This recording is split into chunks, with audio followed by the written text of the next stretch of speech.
Hello students of class 10th. My name is Varuni and today we are going to discuss previous year's questions which have appeared so far in the board examinations from a particular chapter from history, that is making of the global world. Now, as you know, as you have already read the chapter, we are going to cover questions which have come in the previous years and the questions which are pertaining to specially 5 mark questions that you need to attempt more carefully. And आपको लिखने की technique आनी चाहिए कि हम किस तरीके से क्वेश्चन को अटेम्प्ट करें और हमें कितना पार्ट क्वेश्चन में लिखने की ज़रूरत है. So we are going to deal with the questions from the chapter. Let's begin with the first question that we are going to discuss. See, the first question that we are discussing is describe the role of technology in transformation of the world in the 19th century. Now this question have come in the board examination from year 2019. आपको यहाँ पर technology का role examine करना है. तो जैसा कि आपने चैप्टर में पढ़ा हुआ होगा related to what technology changed 19th century में. टेक्नोलॉजी के आने के बाद तो हमने कॉन्सेप्ट इसमें पढ़ा है related to refrigerated ships.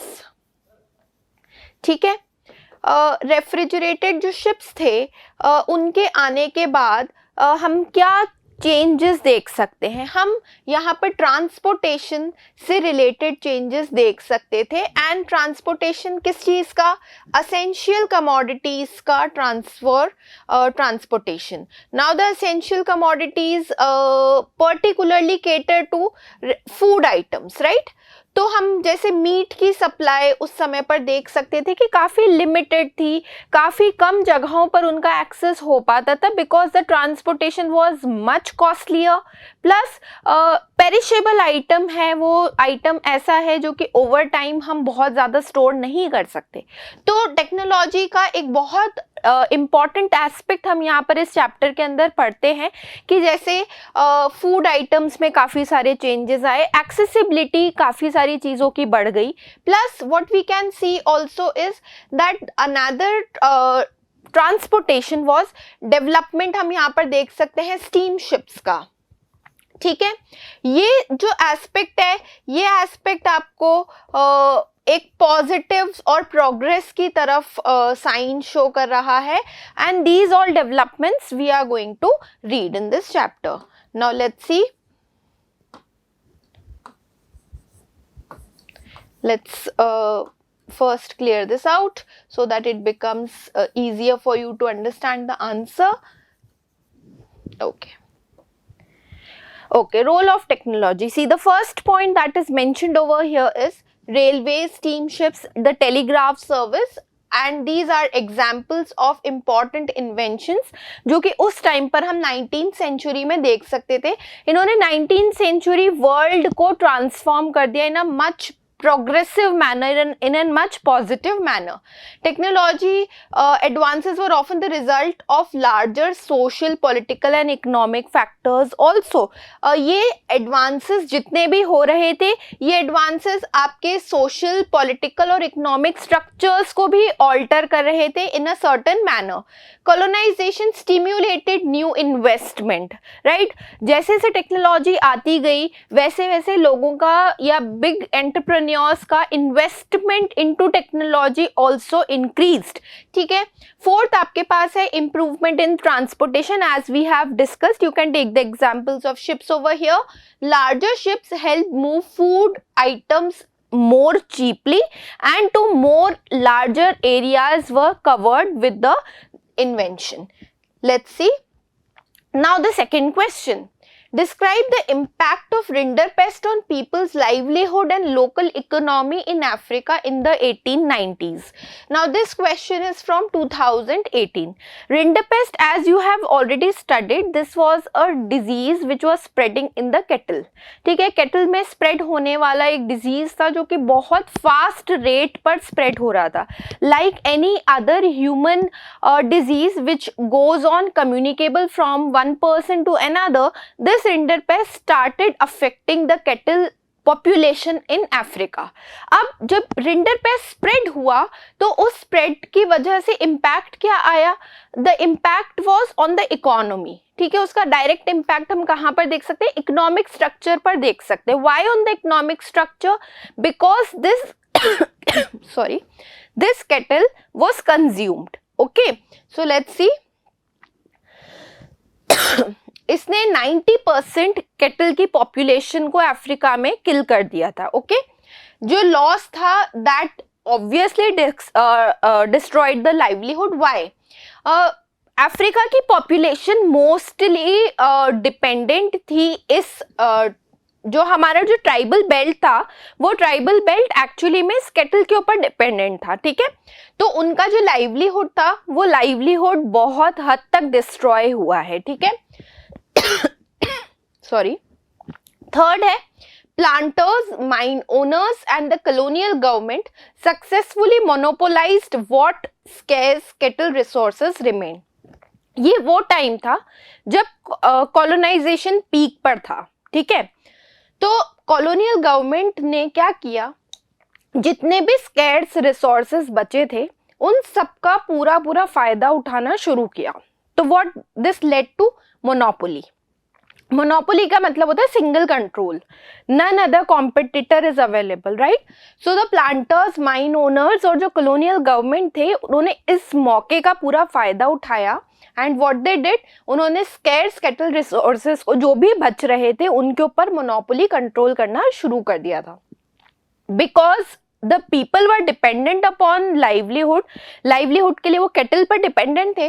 So this what happened after effect was that this forced the Africans into the labor market. उनका जो पुश था वो लेबर मार्केट की तरफ हो गया.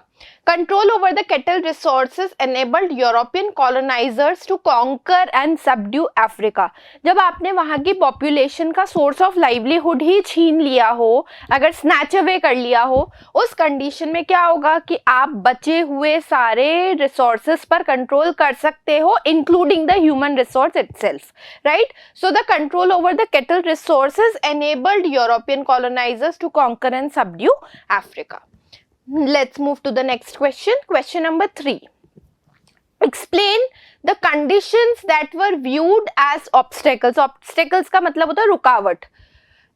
To the economic exchange and growth by the new commercial classes during the 19th century in Europe. Now this question has appeared in the board examinations in 2014. आपको यहाँ पर ऐसी conditions बतानी है जिनको हम obstacles के point of view से देख सकते हैं जब हमारी commercial classes की growth हो रही थी और जब exchange हो रहा था, particularly 19th century European society में इसका क्या इम्पैक्ट आया. ठीक है, तो जो कंडीशंस थी वो क्या थी, रिस्ट्रिक्शंस को इम्पोज किया गया था. On what? By the state on the movement of goods and capital. ठीक है, बहुत सारे यूरोपियन मार्केट में उस समय पर जो एक्सचेंज हो रहा था तो गुड्स और कमोडिटीज के एक्सचेंज पर काफी सारे टैक्सेस लगाए जाते थे. वो टैक्सेस लगाने का पर्पस ये था कि the goods remain within the territory. ठीक है, अगर हम बहुत ज्यादा हेवी टैक्सेस या कस्टम ड्यूटीज को पे करेंगे, this leads to a hindrance in the movement of goods. ठीक है, मूवमेंट ऑफ गुड्स पॉसिबल नहीं हो पाएगा. तो गवर्नमेंट ने क्या किया, रिस्ट्रिक्शंस को इम्पोज करना स्टार्ट किया था कि कैपिटल का और गुड्स का मूवमेंट काफी हद तक लिमिटेड रहे. Absence of freedom of markets जो हैं वो कंप्लीट फ्रीडम के साथ ऑपरेट नहीं हो सकते थे उस समय पर. ये भी एक तरीके का रिस्ट्रिक्शन था, ये भी एक तरीके का बैरियर था. Duties on goods were often levied.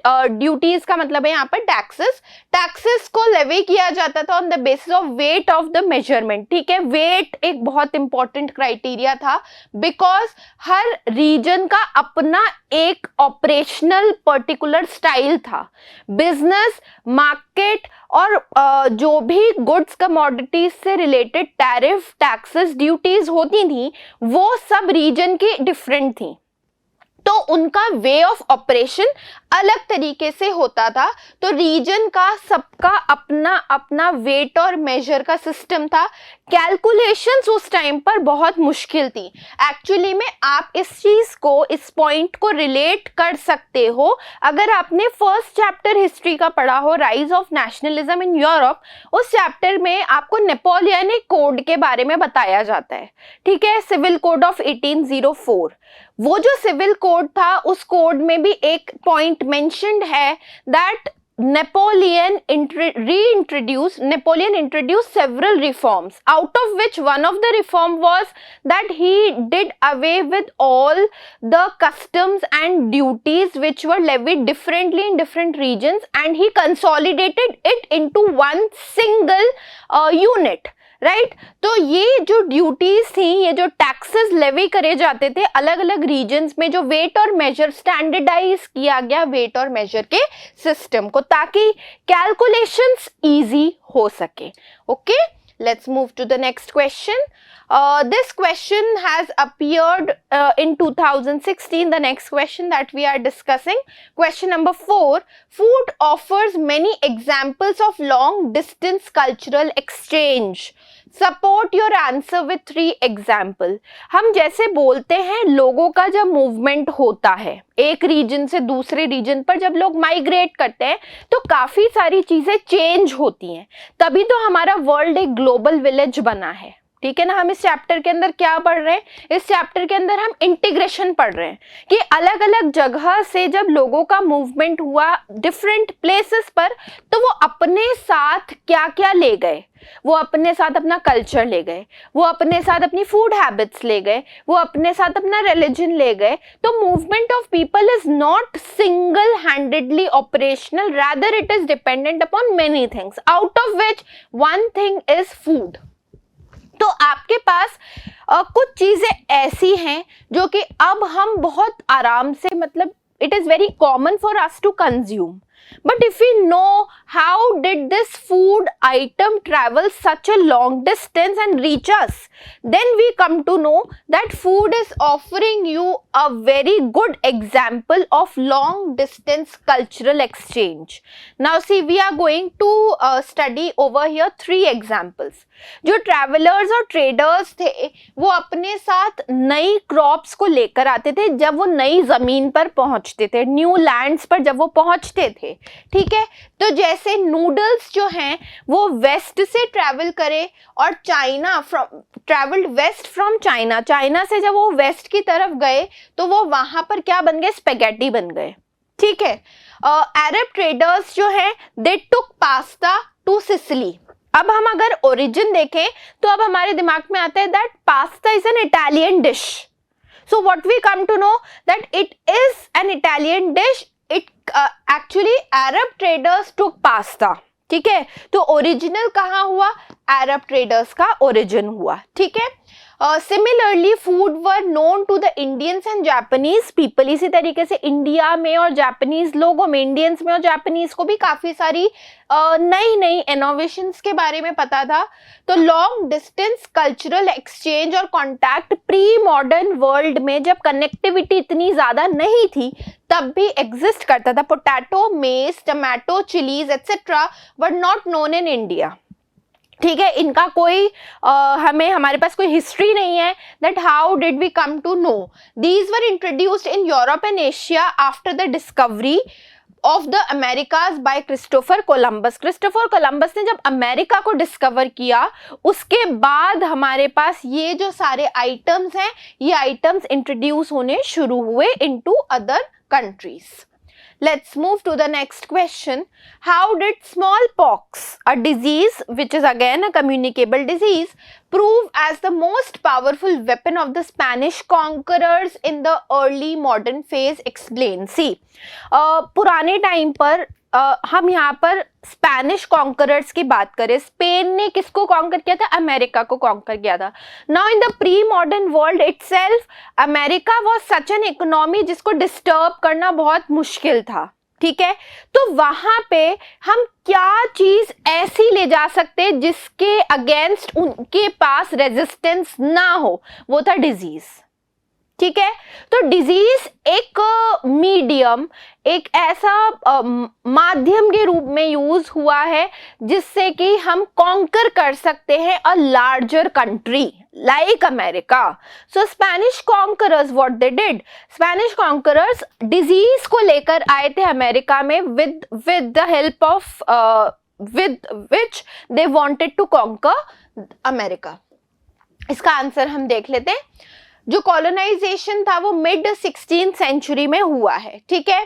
Primarily global transfer of disease that help in the colonization of the America, सिर्फ एक ही मेथड था, that was to travelling of disease. Spanish जो स्पेनियार्ड्स थे they carried the germs of smallpox to the America, ठीक है। The local inhabitants, उनके पास क्योंकि इस डिजीज के लिए कोई इम्यूनिटी नहीं थी, ठीक है, what they did against this disease due to their long isolation, they have been isolated from the world. तो उनका जब तक उसकी डिस्कवरी नहीं हुई थी तब तक तो वो आइसोलेटेड ही था। तो एक्चुअली में जो डिजीज थी उस डिजीज के रिलेटेड उनके बॉडी में किसी भी तरह का इम्यूनाइजेशन नहीं था, रेजिस्टेंस नहीं थी, right. They were not immune to such an disease, and this smallpox when it started spreading, it killed and disseminated many communities and paved the way for colonization to the Americas, ठीक है। Americans का colonization इसी वजह से हुआ है। Next question, what attracted the Europeans to Africa in the late 19th century? ठीक है, आपको कोई भी 3 रीजंस बताने हैं कि यूरोपियंस कैसे अट्रैक्ट हुए अफ्रीका की तरफ लेट 19th सेंचुरी में, ठीक है। This question was in the year 2016-17। Now see, हमें यहाँ पे रीजंस बताने हैं कि जो यूरोपियंस थे उनको अफ्रीका में ऐसा क्या दिखा। आप जैसा जानते हो, हम पहले भी पिछले क्लासेस में पढ़ चुके हैं that Africa was such a country which had vast natural resources. तो अट्रैक्ट होने का एक मेन जो आपका रीजन बन जाता है वो तो थी availability of natural resources and that too in abundance, first. Second था क्योंकि वहाँ की जो पॉपुलेशन इनहैबिटेड है, जो वहाँ की लोकल पॉपुलेशन थी, they were not really much aware with the modernisation which was going on, right. वो क्योंकि मॉडर्न नहीं थे तो डेफिनेट सी बात है there were certain changes which we could expect out of that, right. So what happened, resources वहाँ पर काफ़ी सारे थे, लैंड और मिनरल से related, first point. Second, Europeans ने ये होप करा था कि हम उन नेचुरल रिसोर्सेज को यूज करके वहाँ पे प्लांटेशन साइट्स बना सकते हैं। तो वहां पे वो प्लांटेशन साइट्स बनाना चाहते थे so that crop production could begin, okay. Also what they wanted to control mines को कंट्रोल करेंगे ताकि मिनरल्स का प्रोडक्शन हो सके, ताकि हम उनको एक्सपोर्ट कर सके to Europe. So these were the 3 main reasons which attracted Europeans towards Africa. See, we are answering it in the simplest manner possible. The method of writing answers should be such. First, you should always remember that attempting a theoretical subject paper, you do not need to write your answers in very, very long paragraphs. That makes no sense. So, the method that we are adopting here, you should always adopt the same method while attempting any question, particularly in subject like social science. This will help in securing more and more marks for you, and also at the same time it will make it very easier for you to understand the chapter, right? So always write your answers in points, as many points as you can recall related to that particular heading, okay. Never try to attempt any answer writing long paragraphs, because that becomes a monotony for the teacher as well, and also it becomes very difficult for you to recall all the points. If you had already learned it in points, it will be very easier for you to reproduce it when you are attempting your paper, okay. Let's see what the next question says. Describe various methods employed by the Europeans to recruit and retain labor in Africa. क्या methods थे जो कि Europeans ने adopt करे थे ताकि Africa से जो लेबर आ रहा है उसको हम ज़्यादा लंबे टाइम तक रिटेन कर सकें, ताकि वो लोग ज्यादा से ज्यादा अपनी सर्विसेज प्रोवाइड कर सके. This question has appeared in 2016-17 board examination. Let's see. The following methods were used by the Europeans to recruit and retain labor. सबसे पहली चीज, उनके ऊपर बहुत हेवी टैक्सेस इम्पोज करे गए थे. We are not discussing the positive side. See if you are employing someone, you are recruiting someone and you want to retain them, that would only be possible if you are imposing very heavy taxes on them. So heavy taxes were imposed which could be paid only and only by working for them.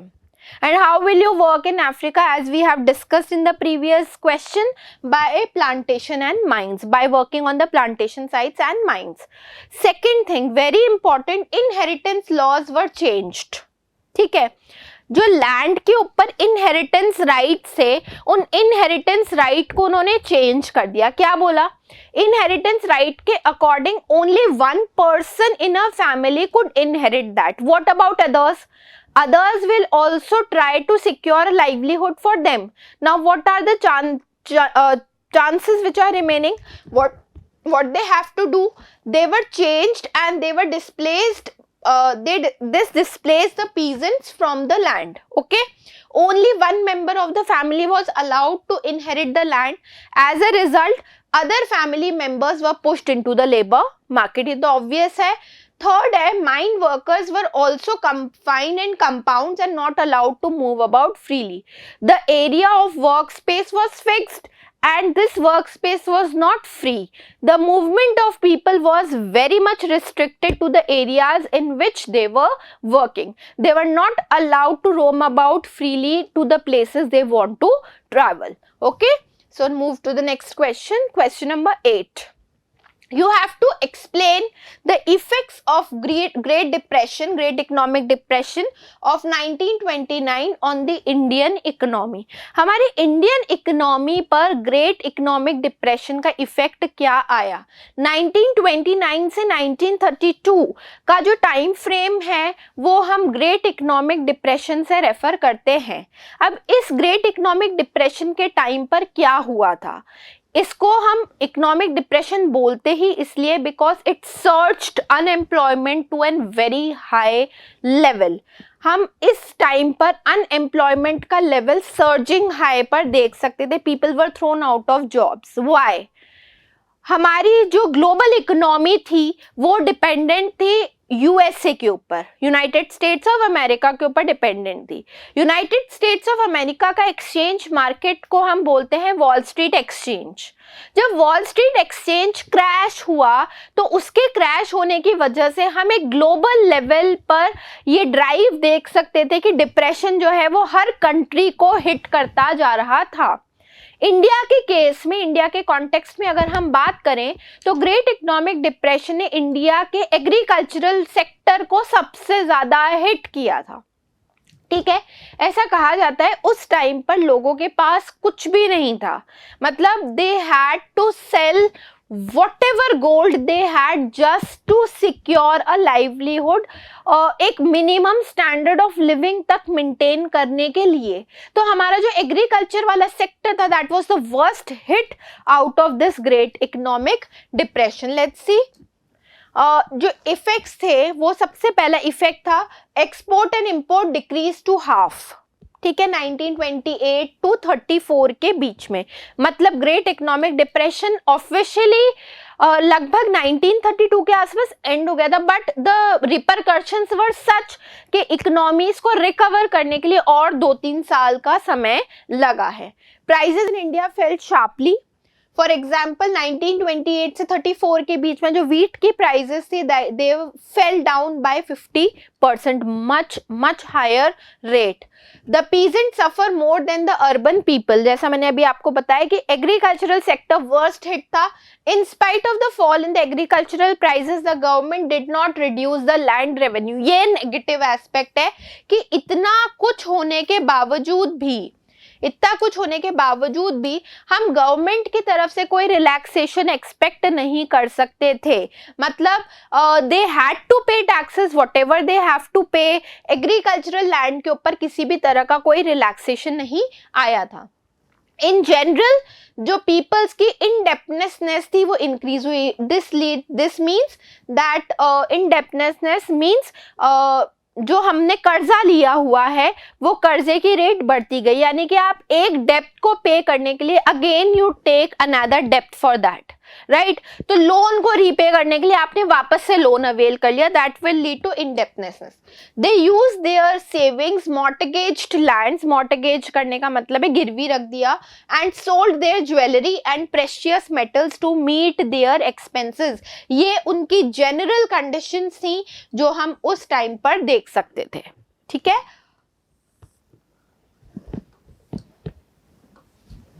Let's move to the next question. और भी points हमारे पास. India में it however became an exporter of gold. The famous economist John Maynard Keynes thought that Indian gold exports promoted global economic recovery. Urban India में condition of people was better because prices had fallen and they with their fixed income could purchase more. ठीक है, उनकी income क्योंकि stable थी, ठीक है, उनकी income क्योंकि स्टेबल थी, they received a fixed amount, right. So there livelihood was not disrupted to such an level जितना disruption हम रूरल एरियाज में देख सकते हैं. Why did developing countries organize, question number 9, organize G77? Give 3 reasons.